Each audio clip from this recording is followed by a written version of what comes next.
So hello guys, कैसे हो आप सभी। स्वागत है आप सभी का आपके अपने एग्रीकल्चर फैमिली एग्री अपडेट्स में। फ्रेंड्स, हम इस वीडियो में बात करने वाले हैं आईसीआर एग्जामिनेशन के काउंसलिंग प्रोसेस के बारे में। काउंसलिंग कैसे होती है, उसका शेड्यूल, रिजल्ट्स वगैरह सभी इन्फॉर्मेशंस आपको इस वीडियो में मिलेंगी। सो प्लीज़ वीडियो स्टार्ट होने से पहले आपसे रिक्वेस्ट है, चैनल को सब्सक्राइब कर बेल आइकन को प्रेस कर लें। आपको इस वीडियो में हम बताएंगे किस कॉलेज में किस कोर्स में कितनी सीटें हैं 2020 में, ठीक है, टोटल कितनी सीट हैं किस कोर्स में, और काउंसलिंग से रिलेटेड सभी इन्फॉर्मेशंस आपको वीडियो में मिलेंगी। सो फ्रेंड्स, चलिए स्टार्ट करते हैं। सबसे पहला क्वेश्चन है, काउंसलिंग होता क्या है। तो यार बहुत लोग का मानना है कि काउंसलिंग एक इंटरव्यू होता है। ऐसा कुछ नहीं है। काउंसलिंग ऑफलाइन ऑनलाइन दोनों मोड में होते हैं, वो आपके एग्जामिनेशन के ऊपर डिपेंड करता है। लेकिन हम इस वीडियो में स्पेशली बात कर रहे हैं आईसीएआर एग्जामिनेशन के बारे में। तो आईसीएआर एग्जामिनेशन का काउंसलिंग ऑनलाइन ही होता है। काउंसलिंग में कोई इंटरव्यू नहीं होता, वहाँ पे केवल आपके डॉक्यूमेंट्स वेरीफाई होते हैं। डॉक्यूमेंट्स वेरीफाई करने का मतलब ये है कि मान लो आप एससी कैटेगरी से हो, आपने फॉर्म फिल किया हुआ है, ठीक है। अब आप उनको पता कैसे चलेगा कि आप एससी कैटेगरी से हो, बिकॉज आपने फॉर्म में उन्होंने आपको तो देखा है नहीं, ठीक है, आपके बारे में तो जानते हैं नहीं। तो उसके लिए जो प्रोसेस होती है, वहाँ पे आपका कास्ट सर्टिफिकेट, आपकी लास्ट एजुकेशनल रिकॉर्ड, ये सभी चेकआउट होते हैं। इस प्रोसेस को, वहाँ पे जो डॉक्यूमेंट्स वेरीफाई होते हैं, इस प्रोसेस को काउंसलिंग बोलते हैं। तो ये सभी एंट्रेंस एग्ज़ाम्स में होते हैं, सभी जगह होते हैं। जो बहुत लोग फर्स्ट टाइम एग्ज़ाम्स दे रहे हैं उनके लिए ये भी नया होगा, लेकिन जो पहले एग्ज़ाम्स कोई ना कोई दे चुके हैं या काउंसलिंग किसी भी काउंसलिंग में पार्टिसिपेट कर चुके हैं, उनके लिए पुराना है। तो दोस्तों, पहले कुछ लोगों ने मुझसे पूछा था आईसीआर का रिजल्ट कब आएगा। सारे देखिए, आपको जितने भी क्वेश्चन थे मैंने सबको याद करके रखा हुआ है। सभी क्वेश्चंस की आंसर्स आपको स्टूडियो में मिलेगी। तो रिजल्ट्स आपके अक्टूबर मंथ के फर्स्ट वीक में श्योर 100% आ जाएंगे, बिल्कुल चिंता मत कीजिए। और बात करते हैं आगे। लोग पूछते हैं बहुत लोग कि सर आईसीआर के थ्रू कितनी सीटें हैं। तो मैं बता दूं, आईसीआर के थ्रू यूजी में यानी कि बीएससी एग्रीकल्चर से रिलेटेड कोर्स में 50% सीट है, और पीजी में पोस्ट ग्रेजुएशन में 25% सीट वैकेंट रहती है। उसके बाद देखिए, ये केवल 63 स्टेट एग्रीकल्चर यूनिवर्सिटी के लिए है और 74 एग्रीकल्चर यूनिवर्सिटी के, जिसमें 63 स्टेट हैं। 3 सेंट्रल है, जो सेंट्रल एग्रीकल्चर यूनिवर्सिटी इम्फाल में है, एक झांसी में है और एक पूसा बिहार में है, Rajendra Prasad central agriculture university. बाकी बची जो 5 टॉप की यूनिवर्सिटी, उसमें 100% सीट पूरी की पूरी आईसीआर से फिलअप होती हैं। आईसीआर में 4 डिम्ड यूनिवर्सिटी भी हैं, जो इस प्रकार हैं। आपका आईएआरआई न्यू दिल्ली में है, आईवीआरआई इज्जत नगर बरेली में है, एनडीआरआई करनाल में है, सीएफआई मुंबई में है। 4 सेंट्रल यूनिवर्सिटी हैं। वो यूनिवर्सिटी एग्रीकल्चर की यूनिवर्सिटी नहीं है, बल्कि वहाँ पे एग्रीकल्चर फैकल्टी है, जैसे कि बीएचयू वाराणसी है, एएमयू अलीगढ़ है, पीएसबी विश्व भारती श्री निकेतन वेस्ट बंगाल में है ये, और फोर्थ एंड लास्ट है एसएसआरडी मेडिजिफेमा में नागालैंड में। तो ये सभी यूनिवर्सिटी में आईसीआर के थ्रू एडमिशन्स होता है। यूजी में 50%, पीजी में 25%। बहुत लोग क्वेश्चन पूछ रहे हैं स्कॉलरशिप को लेकर। तो यार मैं बता दूँ, स्कॉलरशिप आपको 300 रुपये पर मंथ मिलती है यूजी वालों की, ठीक है। यूजी वालों को 300 रुपये पर मंथ मिलती है नेशनल टैलेंट स्कॉलरशिप आईसीआर के थ्रू। अगेन बात करें हम मास्टर प्रोग्राम्स में, तो मास्टर प्रोग्राम्स में 2 टाइप्स की स्कॉलरशिप मिलती हैं। एक स्कॉलरशिप आपको 5,000 रुपये पर मंथ मिलती है, और जो एक स्कॉलरशिप पीजी के लिए होती है जीआरएफ एसआरएफ के थ्रू, उनको 12,640 रुपये पर महीने मिलती है। अगेन बात करें हम उनकी स्टडी की, तो 2 साल की स्टडी के समय स्टार्टिंग में जीआरएफ को 31,000 रुपये फर्स्ट 2 ईयर्स के लिए मिलते हैं। ये आईसीआर की स्कॉलरशिप है, सभी बच्चों को मिलती है जो आईसीआर के थ्रू जाते हैं जीआरएफ एसआरएफ के लिए। यूजी के लिए 3,000, पीजी के लिए 5,000, जो पीजी जीआरएफ के थ्रू जाएंगे उनको 12,640 रुपये। अगेन लास्ट में आपकी जो एसआरएफ की स्टडी होगी, तो एसआरएफ में आपको 35,000 रुपये फाइनल ईयर की स्टडी के दौरान मिलेंगे। अब बात आती है काउंसलिंग प्रोसेस की। तो प्रोसेस से पहले हम बात कर लें इंपॉर्टेंट डॉक्यूमेंट्स की, कौन कौन से डॉक्यूमेंट्स लगेंगे। दोस्तों, लास्ट ईयर बहुत लोग के साथ ऐसा हुआ जो मेरे कॉन्टैक्ट में डॉक्यूमेंट्स वेरिफिकेशन की वजह से उनकी रिजेक्शंस हो गए थे आईसीआर काउंसलिंग में। तो इसलिए मैं पहले ये वीडियो बना रहा हूँ कि आप लोग को कोई प्रॉब्लम्स ना हो। सबसे पहला जो डॉक्यूमेंट्स है वो होगा 10th और 12th क्लास की मार्कशीट। ऐसा तो है नहीं कि आप लोग 10th 12th में अभी पढ़ रहे होगे या मार्कशीट आपकी नहीं मिलेगी। सबके पास मार्कशीट होगी, तो वो मार्कशीट सबसे मस्ट है। क्लास 10th और 12th की मार्कशीट, कैरेक्टर सर्टिफिकेट आपको कॉलेज से मिल जाएगा, ट्रांसफ़र माइग्रेशन सर्टिफिकेट ये दोनों कॉलेज से मिल जाएंगे आपको जिस कॉलेज में आपने लास्ट टाइम स्टडी किया हुआ है। कैटेगरी सब सर्टिफिकेट, सबसे इम्पॉर्टेंट सर्टिफिकेट है कैटेगरी सर्टिफिकेट।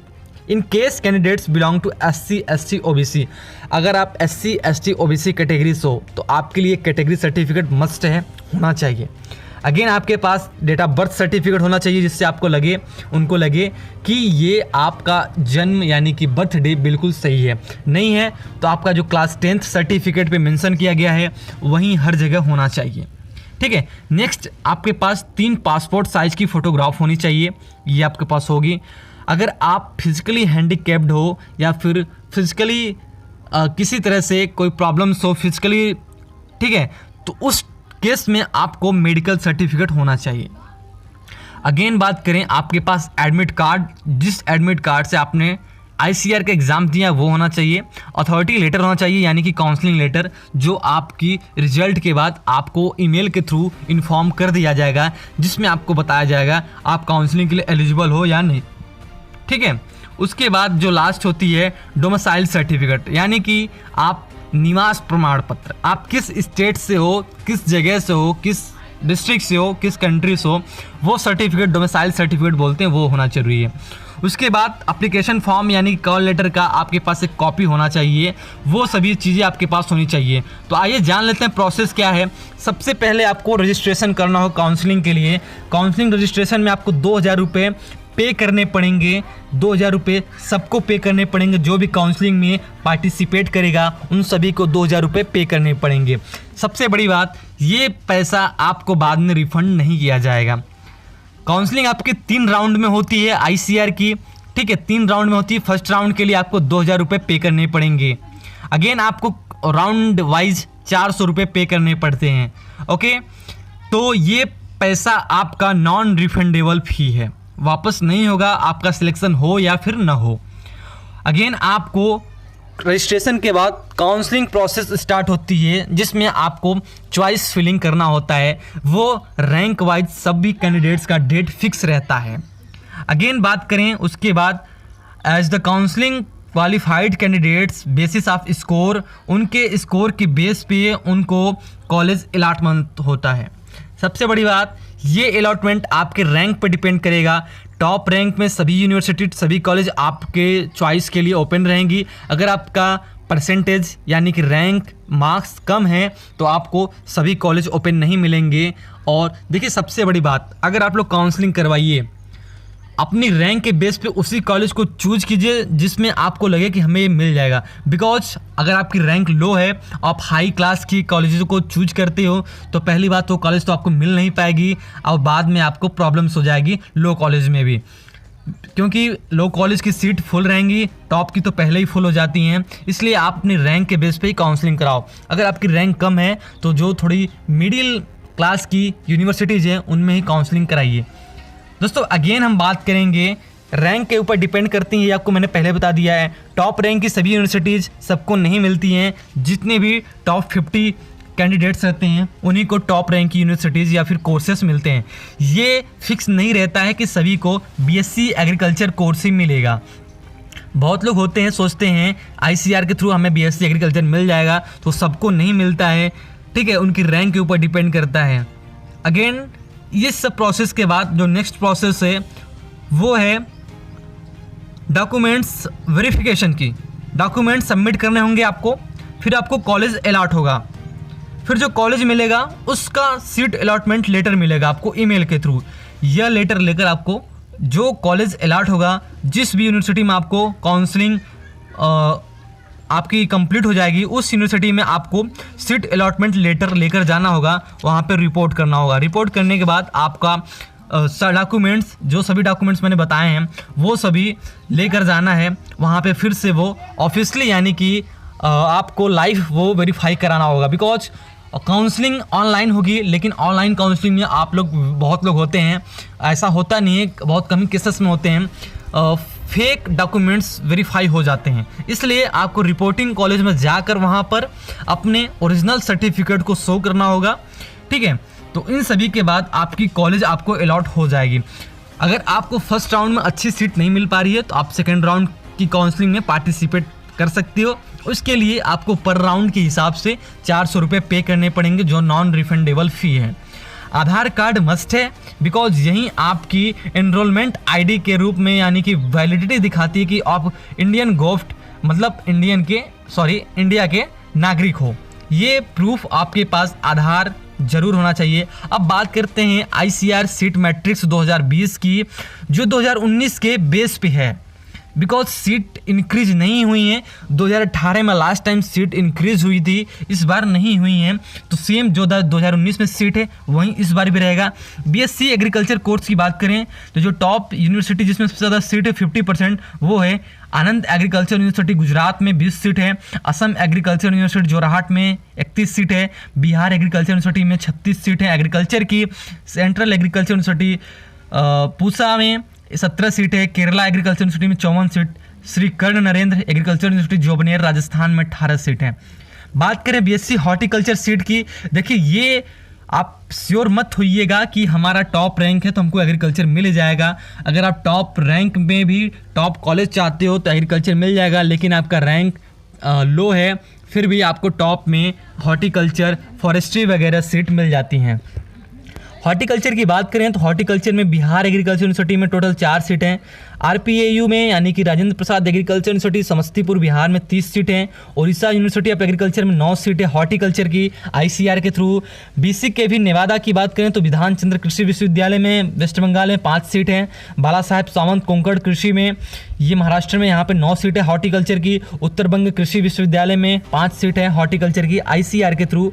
बात करें फॉरेस्ट्री की तो फॉरेस्ट्री की ICAR के थ्रू BAU सौबौर में 8 सीटें, सेंट्रल एग्रीकल्चर यूनिवर्सिटी में टोटल 4 सीटें हैं, केरला एग्रीकल्चर यूनिवर्सिटी में टोटल 30 सीटें हैं, एग्रीकल्चर यूनिवर्सिटी कोटा में 7, तमिलनाडु एग्रीकल्चर यूनिवर्सिटी में 7, जवाहरलाल नेहरू कृषि विश्वविद्यालय जबलपुर में 4 सीटें। VFSC की बात करें तो आप लोग देख सकते हो स्क्रीन पे, पंतनगर में टोटल 6 सीट हैं, असम एग्रीकल्चर यूनिवर्सिटी में 4 सीटें, जूनागढ़ एग्रीकल्चर यूनिवर्सिटी गुजरात में 10 सीटें, the West Bengal University of Animal and Forestry Science में 7, श्री वेंकटेश्वर यूनिवर्सिटी में 6, Guru Angad Dev veterinary animal science में 8। देखिए बहुत लोग पूछ रहे हैं वेटनरी की सीट कैसे फिलअप होगी, कैसे मिलेगी। तो वेटनरी का टोटल ICAR के थ्रू जो सीट होती हैं वो पूरी तरह से आपकी नीट एग्जामिनेशन के बेस पे मिलते हैं, ठीक है। और मैं बात करूं UG कोर्स की जो जो बहुत लोग पूछ रहे हैं NDRI और IARI में, वहाँ पे UG कोर्स अवेलेबल नहीं है। NDRI में एग्रीकल्चर का UG कोर्स अवेलेबल नहीं है, वो केवल डेयरी टेक्नोलॉजी के लिए है। बहुत लोग कमेंट्स में पूछ रहे हैं तो इसलिए मैंने बता दिया। बहुत लोग ये भी पूछ रहे हैं, आप लोग पहले यूनिवर्सिटी स्क्रीन पर देख लीजिए। BSc कंप्यूटर साइंस के लिए पंतनगर में 21 सीटें, सेंट्रल एग्रीकल्चर में 5, महाराणा प्रताप उदयपुर में 6, स्वामी केशवानंद राजस्थान में 6, प्रोफेसर जयशंकर तेलंगाना में 6, चौधरी चरण सिंह हिसार हरियाणा में 14 सीटें। एक बात और सबसे बड़ी बात यह है कि बहुत लोग पूछ रहे हैं सर ICAR के थ्रू प्राइवेट कॉलेज में भी एडमिशन हो सकता है। देखिए यूनिवर्सिटी बहुत हैं, टोटल 7 यूनिवर्सिटी हैं जो प्राइवेट हैं और ICAR से एफिलिएशन उनको मिला है, लेकिन उसमें आपका एडमिशन ICAR के थ्रू नहीं होता है, वो केवल उनको एफिलिएशन मिला है, न कि ICAR के थ्रू एग्ज़ाम्स होते हैं उनके। वो उनके ऊपर डिपेंड करते हैं कि वो अपनी सीट कैसे फिलअप करें, चाहे एंट्रेंस बेस लें या फिर मेरिट बेस लें। और वहाँ की फ़ीस वगैरह बहुत हाई है। लाइक LPU की बात करें तो 5 से 6 लाख रुपए आपके 4 साल के स्टडी के टाइम पीरियड में आपके फ़ीस के रूप में पे होंगे। स्कॉलरशिप की भी कोई गारंटी नहीं है।